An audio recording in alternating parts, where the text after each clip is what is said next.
Hello, everyone, and welcome back to the American English Bridge, your safe space to navigate the beautiful, messy, and sometimes overwhelming world of speaking English in the United States.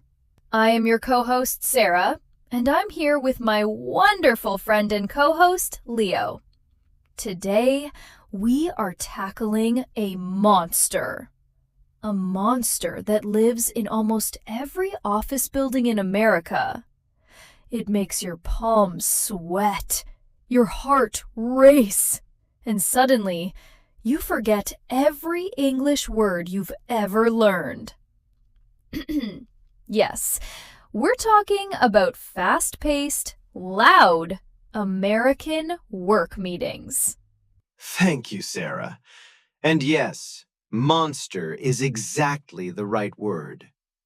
Hello to everyone listening who knows this feeling. Before I moved to the US, I thought my English was good. I passed exams, watched movies, understood grammar. But then, I sat in my first American meeting. It felt like watching ping pong on fast forward. People were interrupting, using idioms I'd never heard, jumping topics non-stop. I had ideas, good ideas. But by the time I translated, checked grammar, gathered courage, the meeting had already moved on. I felt invisible. Leo, I can feel that. And I know thousands of listeners feel the same. Listen carefully. The problem is not your intelligence. And honestly, not even your English. The real problem is the cultural rhythm. In American culture, silence often means disengagement. But in many cultures, silence means respect. Americans treat conversations like a team sport. If you don't grab the ball, you lose your turn. That actually makes me feel so much better. I always thought I just needed more vocabulary. But my biggest fear is interrupting. In my culture, that's rude. But here, people say things like, "Yeah, but jumping off that point," to piggyback on what John said, it feels aggressive. And when I try, I freeze. My brain says, "Abort mission, stay quiet." That freeze is completely normal. Your brain is protecting you. When you fear judgment, your thinking shuts down. So here's a real strategy. Use signposting phrases. These are short, memorized sentences that act like a polite hand raise. Say, "If I could just add to that really quickly," or "I have a quick thought before we move on." These phrases are polite, natural, and powerful. And they give your brain a few extra seconds.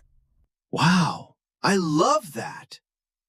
It feels polite, but also assertive. And having a prepared sentence removes so much pressure. It's like unlocking a door and then walking in with confidence. But what about when someone suddenly asks, "Hey Leo, what's your take?" My mind goes blank. That's the classic nightmare. But here's a secret. Even native speakers don't answer instantly. They use stalling phrases. That's a great question. Let me think. I'm glad you brought that up. This makes you sound thoughtful, not nervous. You control the moment. That changes everything. It shifts the story from "I'm struggling" to "I'm thinking deeply." My biggest takeaway, it's not about perfect English. It's about managing the conversation. I'm trying this in my next meeting. And you're going to do amazing. Remember, your voice matters. You were hired for your ideas. Now, let's move to our word tour. First phrase, piggyback. It means adding to someone's idea. Next, put on the spot. It means being forced to answer immediately. And deer in the headlights. It means freezing in fear or confusion. So if you feel stuck this week, take a breath, use your phrases, and remember, you belong in that room. Your English is a bridge, not a barrier. And if this episode helped you, don't forget to like this video and subscribe, because we're building your confidence together. And before you go, in the next episode, we're solving one big problem: how to think in English without translating.